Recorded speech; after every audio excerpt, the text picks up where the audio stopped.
નમસ્કાર વિદ્યાર્થી મિત્રો, ધોરણ 9 સામાજિક વિજ્ઞાન વિષયમાં આપણે પ્રકરણ 16નો અભ્યાસ કરતા હતા, જેનું નામ છે આબોહવા. તો આ પાઠમાં આપણે આબોહવાનો અર્થ, ભારતનું ઋતુચક્ર, આબોહવાને અસર કરતા પરિબળો, ભારતની શીત ઋતુ, આટલા મુદ્દાઓની ચર્ચા છે એ અગાઉના વિડીયોમાં કરી છે. હવે આજે આપણે ભારતની ગ્રીષ્મ ઋતુ છે એના વિશે સમજૂતી મેળવીશું વિદ્યાર્થી મિત્રો.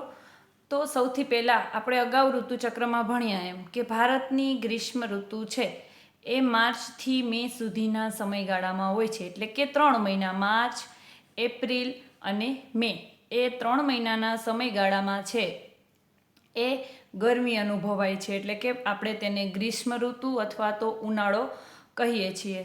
હવે ગ્રીષ્મ ઋતુ ભારતમાં કેવી હોય છે? તો એકદમ સૂકી અને ગરમ હોય છે. એટલે કે જે ભારતમાં સૂકો અને ગરમ હવામાનવાળો જે ઋતુ હોય છે એ સમયગાળાને શું કહેવામાં આવે છે? ઉનાળો. ઉનાળામાં ઘણી વખત આપણે જે રાજસ્થાનમાં છે અહીંયા 51 કે 52 સેલ્સિયસ સુધી તાપમાન છે એ પણ પહોંચે છે. દિલ્હીનું તાપમાન 38-40 એટલા સેલ્સિયસ સુધીનું તાપમાન છે એ પણ અનુભવાય છે. એટલે ઉનાળો છે એ ભારતમાં સખત ગરમ અને સૂકો હોય છે. એકદમ ગરમી થાય છે અને તમે છે એ બેચેની અનુભવો છો, લૂ લાગે છે, આવું બધું તમે અનુભવ કરો છો. અને ઘણી વખત ઉનાળાની અસહ્ય ગરમીના લીધે ઘણા પશુઓ અને પ્રાણીઓ છે એનું મૃત્યુ પણ થઈ જાય છે. તો વિદ્યાર્થી મિત્રો, આપણે અગાઉ જોયું હતું કે ભારત છે એની મધ્યમાંથી કર્કવૃત પસાર થાય છે. એટલા માટે ભારતમાં છે એ 2 કટિબંધીય વિસ્તારો છે, જેના લીધે ઉનાળાની પરિસ્થિતિ છે એમાં કે ઉનાળાનું તાપમાન છે એમાં પણ ફેરફાર જોવા મળે છે.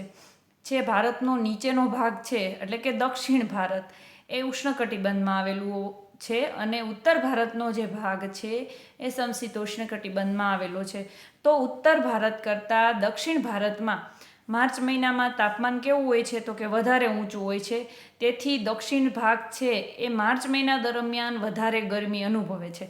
પછી માર્ચથી એપ્રિલ મહિનો આવે એટલે ગરમીનું પ્રમાણ વધે, અને મે મહિનો, જેમ જૂન મહિનો આવે તો શું થાય? ધીમે ધીમે પછી વાતાવરણની સાથે ભેજ ભળવાની શરૂઆત થઈ જાય અને ઘણી વખત દક્ષિણ ભારતમાં છે એ વરસાદ પણ આવી જાય છે.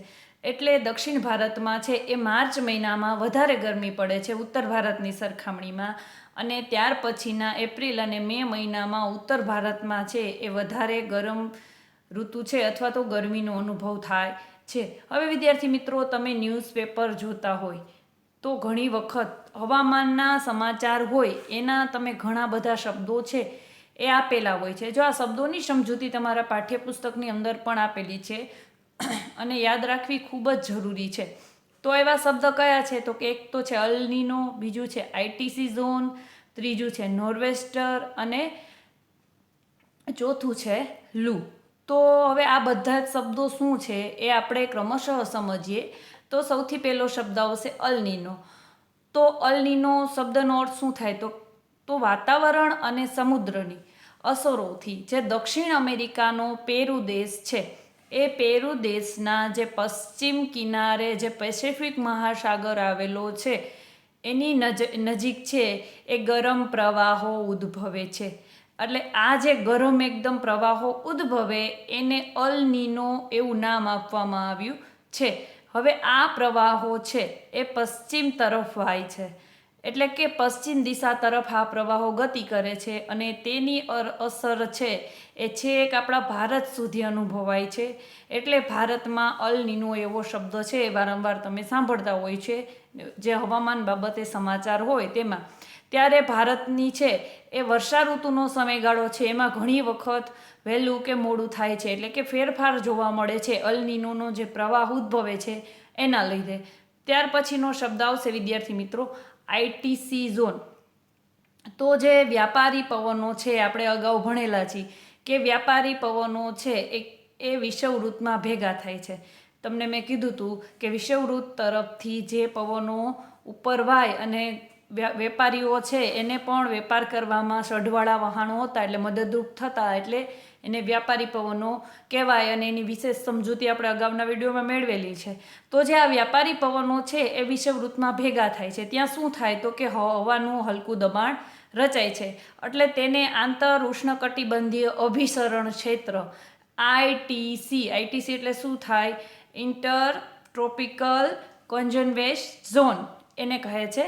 અને આ જે ક્ષેત્ર છે કે જ્યાં આવા દબાણો હલકા રચાણા હોય તેને આઈટીસી ઝોન અથવા તો આંતર ઉષ્ણકટિબંધીય અભિસરણ ક્ષેત્ર કહે છે. જુલાઈ માસમાં આ અભિસરણ ક્ષેત્ર 20થી 25 ઉત્તર અક્ષાંશ પ્રદેશમાં સ્થિર થયેલું હોય છે, કે જુલાઈ માસમાં આ પવનો છે એ ઉત્તર તરફ અભિસરણ કરે છે. અને આપણા ભારત દેશમાં આવા પવનો છે એ જે ગંગાનું મેદાન છે એના ઉપર આવા પવનો છે એ કેન્દ્રિત થાય છે, અને જેના કારણે ઘણી વખત વરસાદ પણ આવે છે. ત્યાર પછીનો શબ્દ આવે છે કે નોર્વેસ્ટર. હવે નોર્વેસ્ટર એટલે શું તો કે ઉત્તર ભારત અને ઉત્તર પૂર્વ ભારતમાં હવાનું હલકું દબાણ છે એ રચાય છે, એટલે કે હવાનું હલકું દબાણ પૂર્વમાં છેક બિહાર સુધી વિસ્તરેલું હોય છે. તો જેના લીધે છે એ ઝારખંડ અને ઉત્તર ઓડિશાના ઉચ્ચ પ્રદેશ જે વિસ્તારો છે એ ખૂબ ગરમ થઈ જાય છે. તો એને આપણે નોર્વેસ્ટર એવું નામ આપવામાં આવ્યું છે. હવે ત્યાંના સ્થાનિક લોકો તેને શું કહે છે કે કાળ વૈશાખી, ત્યારે એકદમ ગરમી પડતી હોય એટલે એ સમયને કાળ વૈશાખી તરીકે ઓળખે છે. આ પવનો છે એ તોફાન પૂર્વે ભારતમાં ઘણું નુકસાન કરે છે. એટલે કે આ પવનો જ્યારે આવે છે ત્યારે પૂર્વ ભારતમાં છે એ ઘણું નુકસાન કરે છે, કારણ કે છે એ આ પવનો ગતિવાળા હોય છે. ત્યાર પછી શબ્દ છે લૂ. તો લૂ શબ્દથી તમે લોકો પરિચિત જ હશો. લૂ એટલે શું થાય એનો વિસ્તૃત અર્થ કે પશ્ચિમ અને ઉત્તર પશ્ચિમ ભારતના જે સૂકા જમીન ભાગો છે, તો આ જમીન ભાગોમાં ધૂળની ડમરી કે ધૂળના તોફાનો છે એ આવવા અતિ સામાન્ય છે, જેને આપણે દેશી ભાષામાં વંટોળિયો કહીએ છીએ. તો ઉનાળામાં અને ખાસ કરીને જે મે મહિનામાં છે એ ઉત્તર ભારતમાં આવા અતિ ગરમ પવનો ફૂંકાય છે, વંટોળિયાઓ અનુભવાય છે, જેને આપણે શું કહીએ લૂ તરીકે ઓળખાય છે. અને આ જે લૂની અતિશય ગરમીથી ઘણી વખત પશુ પંખીઓ અને મનુષ્ય છે એનું મૃત્યુ થઈ જાય છે, એને મૃત્યુને ભેટે છે. એટલે કે ઘણી વખત લૂ લાગવાથી જે તબિયત ખરાબ થઈ જાય અને પ્રાણીઓ અને પશુ પંખીઓ છે એનું મૃત્યુ પણ થાય છે.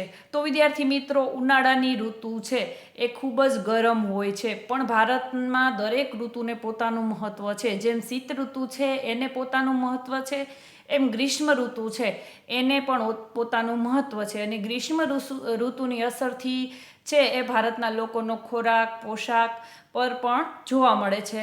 અને એસીની જરૂર પડે છે ઉનાળામાં સખત ગરમીના લીધે, કારણ કે ગરમી છે એ અમુક જે શહેરો છે એમાં અસહ્ય હોય છે. 40, 42, 45, 48. તમે ગુજરાતમાં જ જુઓ તો અમદાવાદ, સુરત, રાજકોટ આ બધા શહેરો છે એ ઉનાળા દરમિયાન ખૂબ જ ગરમ થાય છે. અને એનું એક બીજું કારણ છે કે ભાઈ ગ્લોબલ વોર્મિંગની અસર, અને બીજું છે કે ઉદ્યોગો છે, પ્રદૂષણ છે, જેના લીધે પણ ધીમે ધીમે છે એ ગરમીનો પારો છે એ વધી રહ્યો છે. એટલે આપણે કહી શકીએ કે ગ્રીષ્મ ઋતુની અસર છે એ ભારતના લોકોના ખોરાક અને પોશાક, રહેઠાણ અને એના જીવન ઉપર ઘણી જ મહત્ત્વની અસર કરે છે. વિદ્યાર્થી મિત્રો, થેન્ક યુ.